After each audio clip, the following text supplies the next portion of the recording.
আমাদের সবাইকে সানা smile education সেন্টারে স্বাগত জানিয়ে আজকের পর্বটি শুরু করছি। আজকে তোমাদের জন্য নিয়ে চলে এসেছি তোমরা যারা পঞ্চম শ্রেণীর দ্বিতীয় পর্যায়ক্রমিক মূল্যায়ন পরীক্ষা দেবে, তোমাদের জন্য রায় ও মার্টিন প্রশ্ন বিচিত্রা থেকে আজকে সমাধান করে নিয়ে চলে এসেছি পঞ্চম শ্রেণীর 7 মডেল স্কুল অর্থাৎ 7 নম্বর স্কুলের যে সমস্ত ছোট ও বড় প্রশ্নগুলি আছে সমস্ত প্রশ্নের তোমাদের উত্তর সমাধান করে দেখাবো। চলো দেরি না করে মূল বিষয়ে যাওয়া যাক। তার আগে বলি তোমাদের পঞ্চম শ্রেণীর আমরা আগের ভিডিওতে একটি নমুনা প্রশ্নের সেট দেওয়া আছে, তোমরা যারা এখনও দেখোনি আমাদের প্লে লিস্টে গেলে পেয়ে যাবে। চলো দেরি না করে মূল বিষয়ে যাওয়া যাক। প্রথমে কী আছে দেখো, সঠিক উত্তর নির্বাচন করে লেখো। আগে দেখে আছে শুশুনিয়া পাহাড় অবস্থিত, এটা সঠিক উত্তর হবে বাঁকুড়া। পরবর্তী দেখো আনন্দমাল উপন্যাসটি লিখেছিলেন, সঠিক উত্তর হবে বঙ্কিমচন্দ্র চট্টোপাধ্যায়। পরবর্তী প্রশ্ন দেখো 1-3, এটা উত্তর হবে খরশোলা মাছ প্রায় নিশ্চিহ্ন হওয়ার মুখে। পরবর্তী দেখো এক কথায় উত্তর দাও, যে কোনো দুটি। কে ভারতের সংবিধান বানিয়েছিলেন? উত্তরটা হবে ভীমরাও রামজি আম্বেদকর। পরবর্তী দেখো কী আছে, পশ্চিমবঙ্গে প্রবাহিত একটি নিত্যবাহু নদীর নাম? উত্তরটা হবে গঙ্গা।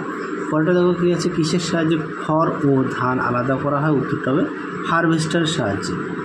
পরবর্তী দেখো কী আছে, 3 দাগের নিচের প্রশ্নগুলো শুদ্ধ ও অশুদ্ধ লেখো।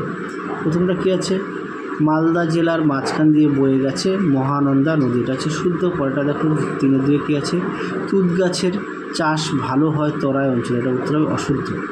পরেরটা দেখো 3 দাগের রামমোহন রায়ের চেষ্টায় বিধবা বিবাহ আইন চালু হয়, এটা হচ্ছে অশুদ্ধ। পরেরটা দেখো বাম স্তম্ভের সঙ্গে ডান স্তম্ভ মেলাও। কী আছে, দানা শস্য হচ্ছে খ, ধান গম। তারপরে দেখো বিদ্রোহী কবি আছে গ, কাজী নজরুল ইসলাম।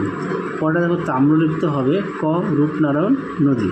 পরেরটা দেখো 5-এর কী বলেছে, অনধিক 30টি শব্দ উত্তর দাও। প্রথমে আছে স্বাস্থ্যকে সম্পদ বলা হয় কেন? চলো প্রশ্নের উত্তরটা দেখে নাও। প্রশ্নের উত্তরটি, স্বাস্থ্য মানুষের সম্পদ। স্বাস্থ্য ভালো থাকলে আমরা ভালোভাবে কাজ বা পরিশ্রম করতে পারি। বুদ্ধি মানুষের আরও একটা সম্পদ। প্রকৃতির মধ্যেও অনেক রকম সম্পদ আছে, মানুষ তার বুদ্ধি ও স্বাস্থ্যকে কাজে লাগিয়ে আরও অনেক নতুন সম্পদ তৈরি করতে পারে, তাই স্বাস্থ্যকে সম্পদ বলা হয়। উত্তরটি এ পর্যন্ত লিখবে। চলো পরবর্তী প্রশ্ন দেখো কী আছে। পরবর্তী প্রশ্ন দেখো, বদ্বীপ কাকে বলে? উত্তরটা দেখে নাও বদ্বীপ কী। খুবই গুরুত্বপূর্ণ প্রশ্ন, পরীক্ষা খুব আসে প্রশ্নটি। দেখে নাও, উদাহরণ দেওয়া আছে সুন্দরবন বদ্বীপ।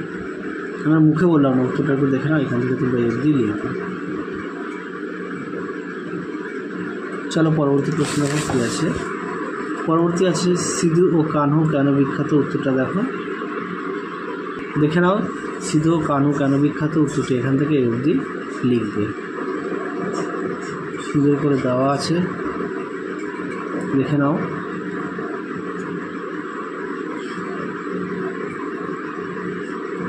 চলো পরবর্তী প্রশ্ন দেখো। পরবর্তী প্রশ্ন আছে দেখো, অনধিক 50টি শব্দ উত্তর দাও, যে কোনো দুটি। প্রথম প্রশ্ন আছে, প্রাকৃতিক সম্পদ মানুষের কী কী সম্পদ তৈরিতে ব্যবহার করছে? উদাহরণ দিয়ে আলোচনা করো। উত্তরটা দেখে নাও। প্রশ্নের উত্তরটি সুন্দর করে দেওয়া আছে। চলো পরবর্তী প্রশ্ন দেখো। এবার আমরা দেখব গাঙ্গেয় বদ্বীপ ও রাঢ় অঞ্চলের কৃষির বিবরণ দাও। চলো প্রশ্ন উত্তরটা দেখো, দেখে নাও রাঢ় অঞ্চলের কৃষিকাজ সম্পর্কে।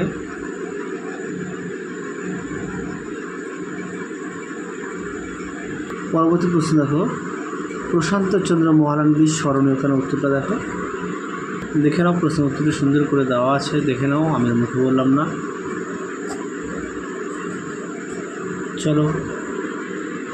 চলো এবার আমরা 8 নম্বর মডেল সেটের সমাধান করব। কী আছে, এক দাগে সঠিক উত্তরটি বেছে নিয়ে লেখো। প্রথমটা আছে মালদা, এটা উত্তর হবে ফজলি আমের জন্য।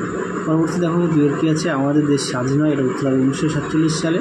পরবর্তী দেখো কুড়ির পাখিগুলো দেখা যায় রায়গঞ্জে। পরবর্তী দেখো প্লেগ রোগীদের সেবা করেছেন, এটা উত্তর হবে ভগিনী নিবেদিতা।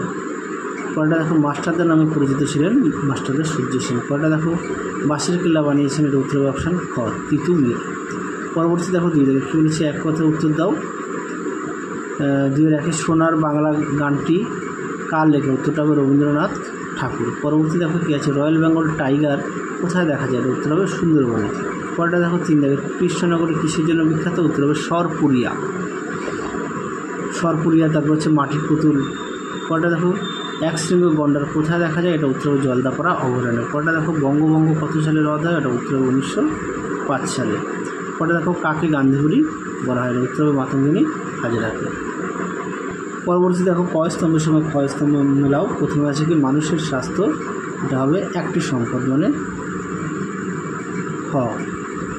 পরবর্তী দেখো কী আছে দার্জিলিং হবে গ সিঙ্গলীলা পর্বতশ্রেণী, সরি এটা হবে ক, মানুষের স্বাস্থ্য হবে ক, আর দার্জিলিং হবে সিঙ্গলীলা পর্বতশ্রেণী, এটা হবে গ।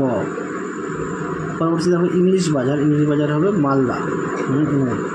পরবর্তী দেখো কী আছে বহরমপুর হবে ক মুর্শিদাবাদ। পরবর্তী হবে বালুরঘাট হবে দক্ষিণ দিনাজপুর মানে ঘ। তারপরে দেখো শূন্যস্থান পূরণগুলো দেখে নাও। তাহলে কী আছে পশ্চিমবঙ্গের সর্বোচ্চ পর্বতশৃঙ্গের নাম হলো, এটা উত্তর হবে সান্দাকফু। পরবর্তী দেখো আগে কীটনাশক হিসাবে ড্যাশ পাতা ব্যবহার করা হতো, সঠিক উত্তর হবে নিম পাতা। পরবর্তী দেখো কী আছে 4-3 ধান কাটা ও ঝাড়ার আধুনিক যন্ত্রের নাম হলো হারভেস্টার।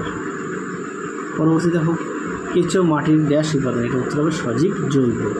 পরবর্তী দেখো লেজে ভর দিয়ে লাফিয়ে চলে, এটা উত্তর হবে মাছ, এটা উত্তর হবে চ্যাং মাছ। পরবর্তী প্রশ্ন, চলো তাহলে তোমাদের এই ভিডিওতে আমরা 7 নম্বর ও 8 নম্বর মডেল সেটটি সমাধান করে দেখিয়ে দিয়েছি।